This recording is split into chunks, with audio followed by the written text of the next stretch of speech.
नमस्कार साथियों, आप देख रहे हैं यूट्यूब चैनल सीटीआई मास्टर।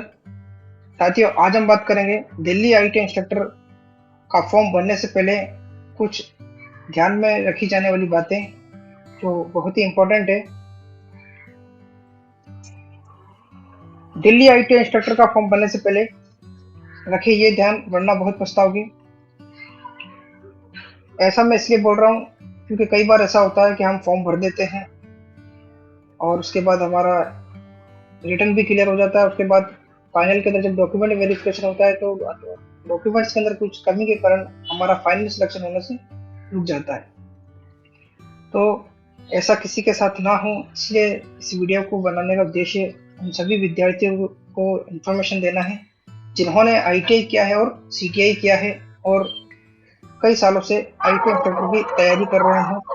तो ये वीडियो उनके लिए काफ़ी इम्पोर्टेंट होने वाला है, काफ़ी यूजफुल होने वाला है। साथियों, अगर अभी तक आपने YouTube channel CTI master subscribe नहीं किया है तो सब्सक्राइब कर लें ताकि आने वाली और वीडियो का अपडेट आपको मिल।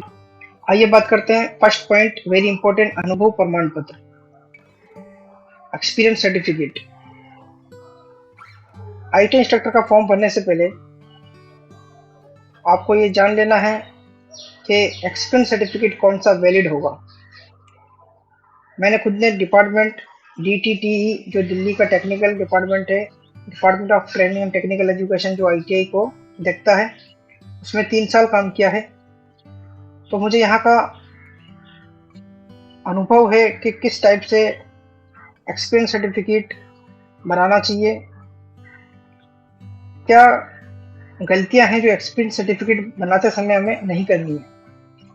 अगर आपके अनुभव प्रमाण पत्र में कुछ गलतियां होगी तो हो सकता है आपका एक्सपीरियंस सर्टिफिकेट वैलिड ना हो। तो कौन कौन सी गलतियां नहीं करनी है वो मैं अभी आपको एक्सप्लेन करने वाला हूँ। अनुभव प्रमाण पत्र कहाँ का वैलिड होगा? इंडस्ट्री, किसी इंडस्ट्री में काम किया है, किसी कंपनी में काम किया है तो वो अनुभव प्रमाण पत्र वैलिड होगा। टीचिंग प्रोफेशन का है और टीचिंग के अंदर अगर आप कॉन्ट्रैक्ट पे काम किया हो, गेस्ट पे काम किया हो, पार्ट टाइम में काम किया हो तो कौन सा मान्य होगा। एक्सपीरियंस सर्टिफिकेट का फॉर्मेट कैसा होना चाहिए? एक्सपीरियंस सर्टिफिकेट में reference number, date, salary mention, salary slip, किस डेट से एक्सपीरियंस मान्य होगा, इन सभी की हम बात करेंगे। सेकंड पॉइंट हम डिस्कस करेंगे qualification. Qualification ITI, CTI, diploma, degree, किन के लिए सीआईटीएस मैंडेटरी है, किन के लिए सीआईटीएस मैंडेटरी नहीं है। थर्ड पॉइंट की हम बात करेंगे reservation benefit, OBC, SC, ST को रिजर्वेशन बेनिफिट कैसे दिया जाएगा। फोर्थ पॉइंट है हमारा, ये फोर्थ पॉइंट है एज रिलैक्सेशन, किस दिनांक से एज कंसिडर की जाएगी और एज रिलैक्सेशन किस किस को मिलने वाला है। इन तमाम पॉइंट्स की हम आइए बात करते हैं। Eligible candidate may can apply through the website. ये वेबसाइट दी हुई है, इस वेबसाइट पे जाके आप फॉर्म भर सकते हो और फॉर्म भरना 9 मार्च से स्टार्ट हो चुका है, कल से फॉर्म भरना स्टार्ट हो चुका है। ओके, तो 9 मार्च से लेकर 7 अप्रैल तक इसका फॉर्म भरने का टाइम है। Educational qualification, age, experience and other eligibility conditions for the post shall be determined as on 7 April 2023। Very important line साथियों, ये जो डेट है 7 अप्रैल 2023, कोई भी वैकेंसी हो आईटी स्टार्टर की, उसमें एक फिक्स डेट दी जाती है कि इस डेट तक आपको आपका क्वालिफिकेशन कंप्लीट होना चाहिए, एज कंप्लीट होना चाहिए, एक्सपीरियंस कंप्लीट होना चाहिए। तो जो बच्चे, जो कैंडिडेट 7 अप्रैल 2023 तक अपना एक्सपीरियंस पूरा कर चुके हैं, जो अपनी कैटेगरी के अंदर जो भी एक्सपीरियंस है, जैसे आईटीआई वाले को 3 साल, डिप्लोमा 2 साल, डिग्री 1 साल, और एज जो 7 अप्रैल 2023 तक अपनी अपनी कैटेगरी के अंदर एज क्राइटेरिया को पूरा करते हैं तो वो बच्चे इस फॉर्म को भर सकते हैं। 7 अप्रैल 2023 तक जनरल वाले कैंडिडेट के लिए 30 एज रखी गई है। तो 7 अप्रैल 2023 तक अगर आप 30 की एज में आ रहे हो तो आप ये फॉर्म भर सकते हो। ओके, और कैटेगरी वाले बच्चों के लिए जो उनको छूट दी जाती है उसके हिसाब से आप देख सकते हो अपना अपना। 7 अप्रैल 2023 तक आपकी एज आपकी कैटेगरी के अंदर फुलफिल होनी चाहिए। एप्लीकेशन फीस है 100 रुपी ओनली। ओके, आइए साथियों, बात करते हैं एक्सपीरियंस सर्टिफिकेट की। जैसा कि आप स्क्रीन पर देख पा रहे हो, एक्सपीरियंस सर्टिफिकेट का फॉर्मेट दिया गया है। एक्सपीरियंस सर्टिफिकेट का यह फॉर्मेट, अगर कोई बच्चा किसी प्राइवेट आईटीआई में पढ़ा रहा है या किसी इंस्टीट्यूट में पढ़ा रहा है, तो वो इस फॉर्मेट का एक्सपीरियंस सर्टिफिकेट बना सकता है। एक्सपीरियंस सर्टिफिकेट में टॉप पर आपको दिख रहा है name of the institute with address and registration number. यहाँ पे आपका जो इंस्टीट्यूट है उसका नाम आएगा, उसका रजिस्ट्रेशन नंबर और उसका पूरा एड्रेस। और या डायरेक्टली आप ये जो इंस्टीट्यूट का लेटर पैड होता है उसके ऊपर ये वाला मैटर आप डायरेक्ट प्रिंट करा सकते हो। इंस्टीट्यूट का जो लेटर पैड होता है उसके ऊपर सब कुछ दिया होता है, इंस्टीट्यूट का नाम, रजिस्ट्रेशन नंबर, एड्रेस। ओके, तो यहाँ पे आएगा इंस्टीट्यूट का नाम। उसके बाद हम बात करते हैं रेफरेंस नंबर, क्रमांक। क्रमांक लिखना बहुत ही इम्पोर्टेंट है। यहाँ पर आपका जो डिस्पैच नंबर रहता है, जो आपका अनुभव प्रमाण पत्र है, उसका डिस्पैच नंबर लिखा जाता है। तो अगर किसी अनुभव प्रमाण पत्र में रेफरेंस नंबर या क्रमांक नहीं है तो वैलिड नहीं माना जाता है। तो हम यही रिकमेंडेड करेंगे, जो बच्चे अनुभव प्रमाण पत्र बनवा रहे हैं या उनका जो अनुभव प्रमाण पत्र है तो उसके अंदर रेफरेंस नंबर या क्रमांक नंबर होना वेरी इंपॉर्टेंट है। दिनांक, जिस डेट को आपका एक्सपीरियंस सर्टिफिकेट आपने बनवाया है उस डेट की यहाँ पे क्या आएगी, दिनांक आएगी। अनुभव प्रमाण पत्र फॉर्मेट देखिए, यह प्रमाणित किया जाता है कि ये मैंने डेमो लिया है, ये श्री दिनेश कुमार, ये किसी का डेमो है ये, ठीक है, ये ओरिजिनल डाटा नहीं है, ये डेमो है। ओके, तो किस तरीके से आप डाटा लिख सकते हो उसके लिए मैंने ये बनाया है। तो ये प्रमाणित किया जाता है कि श्री दिनेश कुमार, पिता महेश कुमार, निवासी व्यास कॉलोनी, बरेली, उत्तर प्रदेश, ने इस संस्थान में फिटर अनुदेशक के पद पर 1 अगस्त 2021 से 30 अगस्त 2022 तक कार्यरत रहे हैं। इनका मासिक वेतन 10,000 रुपये प्रति माह रहा है। इनका कार्य उत्तम रहा है। हम इनके उज्जवल भविष्य की कामना करते हैं। नीचे प्रिंसिपल का नाम आ जाएगा और उनके सील और साइन आ जाएंगे। तो ये एक कंप्लीट अनुभव प्रमाण पत्र एक्सपीरियंस सर्टिफिकेट का एक फॉर्मेट है। अब इसमें बच्चे गलती क्या करते हैं कि सैलरी मेंशन नहीं कर पाते हैं या सैलरी मेंशन करना भूल जाते हैं। तो ये वेरी इंपॉर्टेंट है कि अनुभव प्रमाण पत्र में सैलरी स्टेटमेंट आपको मेंशन करना है और रेफरेंस नंबर भी आपको मेंशन करना है। और उससे भी वेरी बड़ी और एक और इम्पोर्टेंट चीज़ ये है कि इस एक्सपीरियंस सर्टिफिकेट का, जहाँ से भी आप एक्सपीरियंस सर्टिफिकेट आपका है वहाँ पे अगर आपको सिलेक्शन होता है, फाइनल सिलेक्शन, तो एक वेरिफिकेशन भेजा जाएगा।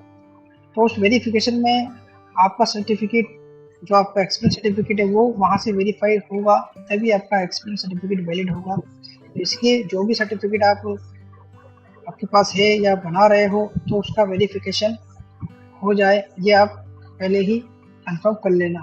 और सेकंड चीज़, सैलरी स्लिप जो है, जहाँ पे जो आपने सैलरी लिखी है, अगर आपके पास उसकी सैलरी स्लिप है तो वो भी अच्छा है। सैलरी स्लिप, और अगर आपकी सैलरी अकाउंट में आती है तो बैंक स्टेटमेंट है तो वो भी एक प्लस पॉइंट है। ओके, अगर ऑफलाइन सैलरी आती है तो उसका अगर कोई आपके पास प्रूफ हो तो वो भी एक अच्छी बात है। तो कुल मिला के बात यह है कि आपका एक्सपीरियंस सर्टिफिकेट जहाँ से भी आपने बनाया वहाँ से वैलिड होना चाहिए, प्रमाणित होना चाहिए, क्योंकि डिपार्टमेंट वेरिफिकेशन करने के बाद वहाँ पे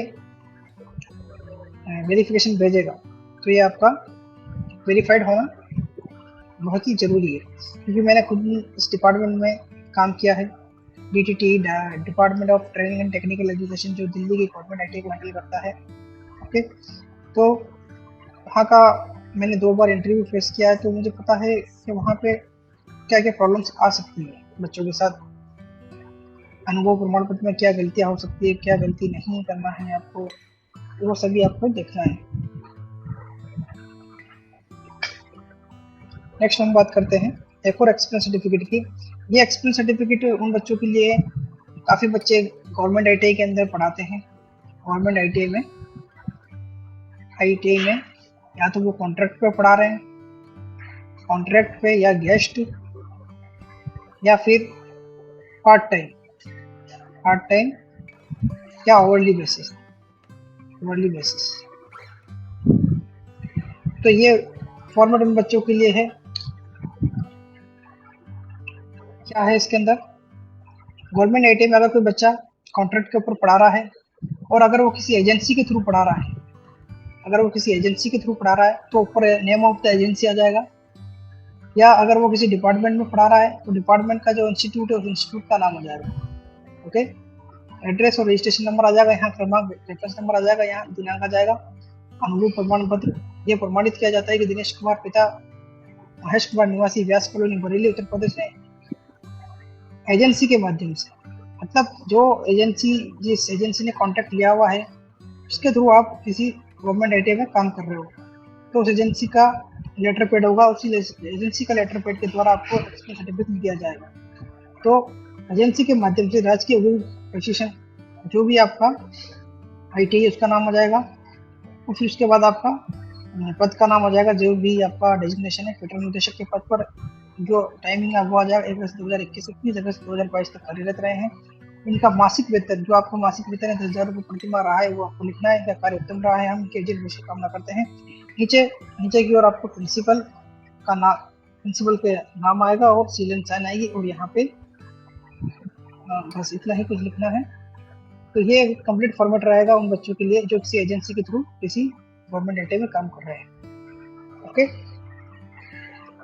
हाँ, गेस्ट फैकल्टी इंस्ट्रक्टर का जो एक्सपीरियंस सर्टिफिकेट है वो वैलिड होता है या नहीं, उसकी हम बात करते हैं। एक चीज मैं बता दूं, पार्ट टाइम और अवर्ली बेसिस इंस्ट्रक्टर जो है उसका जो एक्सपीरियंस सर्टिफिकेट है वो वैलिड नहीं है पार्ट टाइम वालों का। तो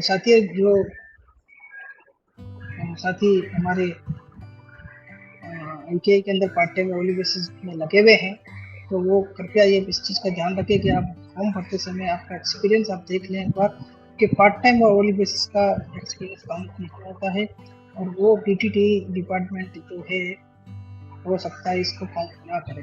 ओके, तो पार्ट टाइम और अवर्ली बेसिस का एक्सपीरियंस सर्टिफिकेट वैलिड नहीं होगा। गेस्ट फैकल्टी इंस्ट्रक्टर का जो सर्टिफिकेट है वो वैलिड होता है, लेकिन उसमें भी एक थोड़ा आपको ध्यान रखना है बनाते समय। एक्सपीरियंस सर्टिफिकेट के अंदर आपको जो डेजिग्नेशन होता है वहाँ पे, जैसे किसी यहाँ पे सपोज करो यही एक एक्सपीरियंस सर्टिफिकेट आप किसी एजेंसी के थ्रू ही लगे हुए हो, आप डायरेक्ट किसी गवर्नमेंट आईटी में लगे हुए हो, तो यहाँ पे फिर क्या हो जाएगा, यह प्रमाणित किया जाता है कि दिनेश कुमार पिता महेश कुमार निवासी व्यास कॉलोनी बरेली उत्तर प्रदेश में, यहाँ एजेंसी हट जाएगा, यहाँ पे आ जाएगा इस संस्थान में, और ये भी पूरा हट जाएगा राजकीय गवर्नमेंट बरेली, तो पूरा यहाँ से हट जाएगा। यहाँ पे सिर्फ आएगा व्यास कॉलोनी बरेली उत्तर प्रदेश ने इस संस्थान में पीटर अनुदेशक के पद पर, पीटर अनुदेशक इस बरेली में, तो यहाँ पे क्या आएगा, व्यास कॉलोनी बरेली उत्तर प्रदेश में इस संस्थान में guest faculty workshop calculation science. किसी बच्चे ने गवर्नमेंट आईटी में किसी डिपार्टमेंट के अंदर डायरेक्ट वो गवर्नमेंट आईटी में, जैसे आपके साथी गवर्नमेंट आईटी में डायरेक्ट गेस्ट फैकल्टी के तौर पे जॉब कर रहे हैं, तो उनको अपना एक्सपीरियंस सर्टिफिकेट कैसे बनाना चाहिए, उन्हें सर्टिफिकेट ऐसे बनाना चाहिए। ये प्रमाणित किया जाता है कि दिनेश कुमार पिता महेश कुमार निवासी व्यास कॉलोनी बरेली उत्तर प्रदेश ने, अब यहाँ से एजेंसी के माध्यम से हट जाएगा क्योंकि आप डायरेक्ट उस आईटीआई में काम कर रहे हो, एजेंसी के माध्यम से राजकीय प्रशिक्षण संस्थान बरेली ये पूरा हट जाएगा। आप डायरेक्ट यहाँ लिखोगे व्यास कॉलोनी उत्तर प्रदेश ने इस संस्थान में, यहाँ पे एक लाइन आ जाएगी ने इस संस्थान में गेस्ट फैकल्टी पीटर अनुदेशक के पद पर 1 अगस्त 2021 से 30 अगस्त 2022 तक कार्यरत रहे हैं। इनका मासिक वेतन प्रतिमाह ये रहा है कि कार्य उत्तम रहा, हम उसके उच्च भविष्य की कामना करते हैं। अगर ऐसा फॉर्मेट आप बनाते हो तो आपका एक्सपीरियंस सर्टिफिकेट वैलिड माना जाएगा। एक चीज याद रखना कि इस सर्टिफिकेट में आप ये ना मेंशन करें कि ये प्रतिदिन यहाँ पे 4 आवर्स या 3 आवर्स या 5 आवर्स से मैंने यहाँ पे कार्य किया, ऐसा आप ना कोशिश करना कि ना मेंशन हो तो आप अच्छा है, क्योंकि आवर्स मेंशन होने से फिर ये होता है कि आप पर डे यहाँ पे फुल डे काम नहीं कर रहे हो। ठीक है, तो गेस्ट फैकल्टी इंस्ट्रक्टर का जो एक्सपीरियंस सर्टिफिकेट है वो बनाते समय इस चीज़ को ध्यान में रखें कि आवर्स आप ना मेंशन कराएं, डायरेक्ट आपका सिर्फ यहाँ पे गेस्ट फैकल्टी फिटर निर्देशक आपकी पोस्ट लिखवा दें और टाइम और आपका सैलरी वो आपका लिखवा दें। ठीक है, सैलरी मेंशन करना इंपॉर्टेंट है, सैलरी जो भी मेंशन करें यहाँ पे रेफरेंस नंबर आएगा आपका, और पहले ही आप कंफर्म कर ले कि आपने जहाँ से एक्सपीरियंस सर्टिफिकेट लिया है वहाँ पे वेरिफिकेशन होगा। जब आपका फाइनल सिलेक्शन होता है अगर तो वहाँ पे वेरिफिकेशन किया जाएगा DTTA की ओर से, तो वो वेरीफाई होना आवश्यक है। ठीक है, यहाँ पे प्रिंसिपल और उनकी साइन और सील आ जाएंगे। ठीक है, अब हम बात करते हैं किसी साथी ने अगर किसी साथी ने इंडस्ट्री में काम किया है या किसी कंपनी में काम किया है, ओके, या किसी इंस्टीट्यूट में भी काम किया है, तो भी एक अगर वो इंग्लिश में अगर इस तरीके का फॉर्मेट हो सकता है, इंग्लिश में बनाना चाहते हैं तो यहाँ ऊपर की ओर आपका कंपनी का नाम आ जाएगा। ठीक है, उसका एड्रेस वगैरह कंप्लीट आ जाएगा, यहाँ पे रेफरेंस नंबर आ जाएगा, यहाँ पे date of issue of experience certificate आ जाएगा। टू होम सर्वर कंसर्न की प्रमाणित किया जाता है, this is to certified that mister, यहाँ पे आपका नाम आ जाएगा, सन ऑफ डॉटर ऑफ आपके फादर का नाम, वर्क यहाँ पे आपकी डेजिग्नेशन आ जाएगी इन आवर कंपनी, यहाँ से आपका टाइम आ जाएगा कितने आपने काम किया है विथ ओवर इंटर सेटिस्फेक्शन, और ये पूरा डिटेल आपको यहाँ तक आ जाएगा। विच बेसिक पे यहाँ पे आपकी सैलरी मेंशन होगी, we wish him every success in life. यहाँ पे नीचे की ओर आपका जो हेड ऑफ द डिपार्टमेंट है या मैनेजर है या आपके प्रिंसिपल है या HO है, उनके नाम, साइन और सील आ जाएगा। ठीक है, तो ये एक्सपीरियंस सर्टिफिकेट का एक फॉर्मेट रहा। अब हम बात करते हैं, काफ़ी सारे बच्चे कंफ्यूज रहते हैं कि हमारा एक्सपीरियंस सर्टिफिकेट की डेट क्या है, कौन सी होनी चाहिए जो वैलिड रहे, तो उसको भी मैं एक बार क्लियर कर देता हूँ। जैसे सपोज करो एक्सपीरियंस सर्टिफिकेट कैसे वैलिड होगा, एक्सपीरियंस सर्टिफिकेट तब वैलिड होगा जब आपका जो भी क्वालिफिकेशन है उसके बाद का एक्सपीरियंस सर्टिफिकेट वैलिड होगा। जैसे किसी बच्चे ने ITI किया, तो ITI जब किया है तो ITI के बाद का ही उसका एक्सपीरियंस सर्टिफिकेट वैलिड होगा। जैसे सपोज करो किसी बच्चे ने ITI किया है, ITI के बाद उसने 2 ईयर वर्क एक्सपीरियंस लिया, 2 ईयर वर्क एक्सपीरियंस लिया, उसके बाद सपोज करो वो CTI करने चला गया, तो CTI एक साल उसका CTI में लगा, तो उसको अब CTI के बाद 1 साल का एक्सपीरियंस और लेना पड़ेगा, तब जाके उसका 3 साल का एक्सपीरियंस पूरा होगा और वो ITI इंस्ट्रक्टर बनने के लिए फुलफिल हो पाएगा। और कंफ्यूजन क्या रहता है, कई बच्चे क्या कंफ्यूज रहते हैं, कई बच्चे सोचते हैं ITI के, कई बच्चे जैसे बहुत से बच्चे होते हैं 12th पास होते हैं या 12th के बाद डायरेक्ट वो कोई कोर्स कर लेते हैं, उसके बाद वो किसी इंडस्ट्री में जॉब करने लग जाते हैं। सपोज करो 12th के बाद कोई बच्चा जॉब करने लग गया, उसको 2 साल का एक्सपीरियंस है, और 2 साल के एक्सपीरियंस के बाद उसने क्या किया, ITI किया और फिर CTI किया, तो उसका जो एक्सपीरियंस है जो ITI और CTI से पहले का है, ITI और CTI से पहले का है, वो वैलिड नहीं होगा। आपका जो एक्सपीरियंस है या तो आपने ITI के बाद किया हो या फिर CTI के बाद किया हो, तो आपको अगेन ITI प्लस CTI के बाद आपकी कोर्स पूरा होने के बाद वापस 3 साल का एक्सपीरियंस आपको लेना पड़ेगा, तब जाके आपका जो ये एक्सपीरियंस सर्टिफिकेट है वो वैलिड होगा। आई होप आप समझ पाए हो कि एक्सपीरियंस सर्टिफिकेट की वैलिडिटी कैसे चेक की जाती है। जो आपका लास्ट क्वालिफिकेशन होता है या जो उसकी मिनिमम क्वालिफिकेशन है, उसके बाद की जो डेट है उसके बाद से आपका एक्सपीरियंस सर्टिफिकेट काउंट किया जाता है। फॉर एग्जांपल एक और एग्जांपल मैं देता हूँ, कोई डिप्लोमा या कोई डिग्री किया हुआ बच्चा है, सपोज करो वो जो है कोई भी एक मैं डेट ले लेता हूँ 30 अगस्त 2020, ये उसका पासिंग डेट है फाइनल एग्जाम का, जो आपका कॉन्सोलिडेटेड मार्कशीट होती है आपकी लास्ट डिप्लोमा या डिग्री की, उसकी डेट है 30 अगस्त 2020, तो उसका जो एक्सपीरियंस सर्टिफिकेट है वो 30 अगस्त 2020 के बाद से ही वैलिड माना जाएगा। कई बच्चे होते हैं जो 30 अगस्त 2020 से पहले फाइनल सेमेस्टर से पहले जॉब में लग जाते हैं, तो वो वैलिड नहीं होगा। आपका जो फाइनल सर्टिफिकेट आपको मिला है उस डेट के बाद से आपका एक्सपीरियंस सर्टिफिकेट वैलिड माना जाएगा। ओके, तो ये बात हमें आपको बतानी थी। ठीक है, और कई बच्चे होते हैं जो डिप्लोमा किए हैं, डिप्लोमा, हाँ एक और चीज़ क्लियर करता हूँ मैं, ITI के बाद कोई बच्चा है उसने 2 साल काम किया, फिर उसने डिप्लोमा किया, डिप्लोमा किया, तो उसके बाद उसने CTI भी कर लिया, तो अब इस कंडीशन में अब वैकेंसी आई है, तो वो ITI वाला फॉर्म भरना चाहता है, उसके पास CTI भी है और वो डिप्लोमा वाला फॉर्म भी भरना चाहता है। और डिप्लोमा के लिए डिप्लोमा वाला बच्चे के लिए 2 साल का एक्सपीरियंस है, 2 साल का एक्सपीरियंस है। ITI वाले बच्चे के लिए 3 साल का एक्सपीरियंस। तो अगर अब वो ITI इंस्ट्रक्टर का फॉर्म भरना है और वो ITI बेस पे फॉर्म भरना चाहता है, तो ITI के बाद उसका 2 साल का एक्सपीरियंस था, तो उसने डिप्लोमा किया, फिर CTI किया, तो जहाँ 2 साल का एक्सपीरियंस ही है, तो उसको 1 साल का एक्सपीरियंस और लेना पड़ेगा अगर वो ITI के बेस पे फॉर्म भरना चाहता है। तो 1 साल का एक्सपीरियंस उसको और लेना पड़ेगा, तभी वो ITI के बेस पे फॉर्म भर पाएगा। जैसे दिल्ली ITI की वैकेंसी निकली है, सेपरेट ITI वालों के लिए सेपरेट वैकेंसी है और दिल्ली डिप्लोमा वालों के लिए सेपरेट वैकेंसी है। अब वो ITI वाली पोस्ट पे भरना चाह रहा है, तो उसको 2 साल का एक्सपीरियंस जो है, उसके बाद 1 साल का एक्सपीरियंस और लेना पड़ेगा। और अगर वो डिप्लोमा वाली पोस्ट पे भरना चाहता है, तो डिप्लोमा वाली पोस्ट पर अगर वो भरना चाहता है, तो डिप्लोमा के बाद उसको 2 साल का एक्सपीरियंस होना आवश्यक है। डिप्लोमा से पहले वाला एक्सपीरियंस उसका काउंट नहीं होगा। अगर वो डिप्लोमा बेस पे फॉर्म भरना चाहता है, तो डिप्लोमा के बाद उसका 2 साल का एक्सपीरियंस होना चाहिए, प्लस CTI तो मैंडेटरी है नहीं ITI अभी फिलहाल इसमें दिल्ली गवर्नमेंट में, ठीक है। तो डिप्लोमा के बाद अगर आपके पास 2 साल का एक्सपीरियंस और है, तो ही आप इस फॉर्म को भर पाओगे। आई होप आप समझ पाए हो कि किस तरीके से एक्सपीरियंस सर्टिफिकेट का जो वैलिडिटी होता है, जो डेट होता है, वो किस तरीके से काउंट किया जाता है। आपकी जो भी डिग्री है, जो मिनिमम क्वालिफिकेशन है, जिस पोस्ट के आप अप्लाई कर रहे हैं, उसी के बाद से आपका एक्सपीरियंस काउंट किया जाएगा। तो दैट इज़ वेरी इंपॉर्टेंट। तो आई होप आप समझ पाए हों कि एक्सपीरियंस सर्टिफिकेट किस तरीके से बनाना है। और भी अगर कोई डाउट है तो आप हमारे व्हाट्सएप नंबर पर मैसेज कर सकते हैं और हमारा टेलीग्राम चैनल उस पर ज्वाइन कर सकते हैं और हमें कमेंट कर सकते हैं।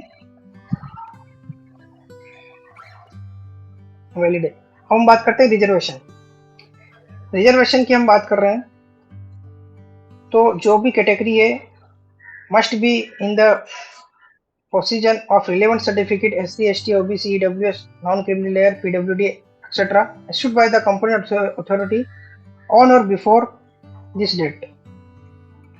तो ये जो डेट दी है 7 अप्रैल 2023, इससे पहले आपका जो कास्ट सर्टिफिकेट है वो इशू होना चाहिए, ठीक है।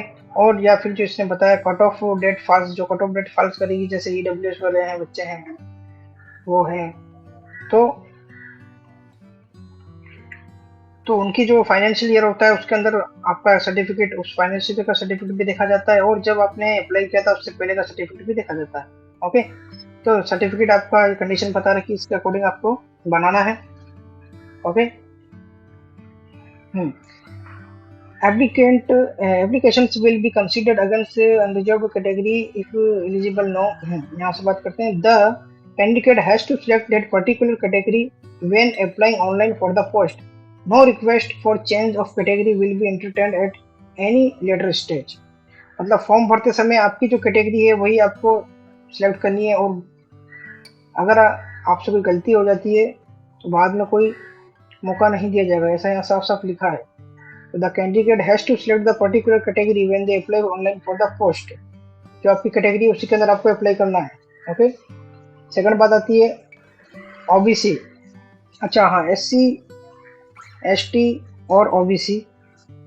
तो साथियों, जो ये रिजर्वेशन है, तो SC ST वाले बच्चों के लिए जो रिजर्वेशन है वो ऑल ओवर इंडिया कोई भी बच्चा जो SC ST में आता है वो जॉब के लिए अप्लाई कर सकता है। लेकिन OBC के अंदर सिर्फ दिल्ली स्टेट के जो बच्चे हैं, जो दिल्ली स्टेट के OBC कैंडिडेट है वही अप्लाई कर पाएंगे। अदर स्टेट के OBC कैंडिडेट अप्लाई नहीं कर पाएंगे, वो जनरल कैटेगरी में काउंट किए जाएंगे OBC वाले जो अदर स्टेट के हैं। सिर्फ दिल्ली वाले कैंडिडेट ही आपके कंसिडर किए जाएंगे OBC के लिए। ओके, तो यहाँ पे दिया हुआ है point, only OBC Delhi candidate notified by government of NCT of Delhi vide letter number ये डेटेड एंड लेटर नंबर ये dated will be given the benefit of reservation या age relaxation under the OBC category। जो भी benefit है reservation का या age relaxation का वो सिर्फ दिल्ली वाले बच्चों को ही दिया जाएगा जो दिल्ली के अंदर OBC कैटेगरी में बिलोंग करते हैं, दिल्ली स्टेट के अंदर। आउटसाइड ओबीसी, आउटसाइड आउटसाइड मतलब अदर राज्य वाले candidate will be treated as unreserved category candidate and they must apply under unreserved category. Okay, जो भी बच्चे ओबीसी वाले हैं और वो दिल्ली के नहीं है, आउटसाइड ऑफ दिल्ली है, तो वो अनरिजर्व्ड के अंदर काउंट किए जाएंगे। साफ साफ लिखा है इसके अंदर, तो ये फॉर्म भरते समय ध्यान रखें। Okay, SC ST other state वाले अप्लाई कर सकते हैं। तो ये age relaxation according to category wise दिया हुआ है। ये आप पूरा चार्ट देख सकते हैं कि किस किस बच्चे को कौन कौन सा एज रिलैक्सेशन, जैसे एस सी एस टी है तो उनको 5 ईयर्स का दिया गया, ओबीसी को 3 ईयर का दिया गया, पीडब्ल्यू 10 ईयर। तो इस तरीके से पूरा चार्ट ही आप देख सकते हो।